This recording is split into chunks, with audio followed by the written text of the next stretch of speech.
आजकल शदीद गर्मियां हैं और रोजी रोटी की तलाश में ये फेरी लगाने वाले निकले होते हैं। इनसे कुछ ना कुछ ले लिया करें, ये रिस्क हलाल के लिए निकलते हैं। इतने ऊपर कौन चलेगा, कौन स्पीड पे जाए।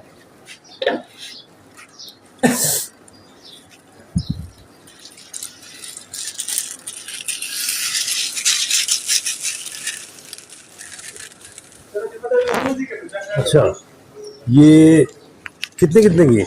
ये 270 की एक है, 500 की दो है। 200 की एक है, 270 की एक है, 500 की दो है। 70 की दो है। अच्छा 200 ग्राम की झाड़ू है ना। अच्छा, 150 ग्राम वाली 200 की होती है। वो लगती सही लगा ना यार, ये तो तुम्हें महंगी बेच रहा है। आपसे कितनी चाहिए? अरे एक चाहिए मुझे। दो लेना 500। ये दो नहीं चाहिए। सही है ये। ये भी कर ले, मजबूत झाड़ू है, 3 जगह तो रिपेयर होता है मजबूत। अच्छा, अपने हाथ से बनाई हुई चीज खुद बनाते हो? जी। अच्छा देखो आज सुबह से अब बिस्मिल्लाह हो रही है। अच्छा, नहीं मुझे चाहिए नहीं भी, मैंने देखा तुम घूम रहे हो, चलो मैंने कहा ले लूं, शायद घर पे जरूरत हो, घर पे दे दूंगा। कितने दूध? 250 दे दूं?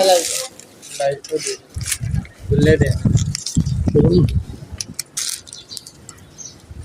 चल रख ले 270, ठीक है। हवा में जाएगी।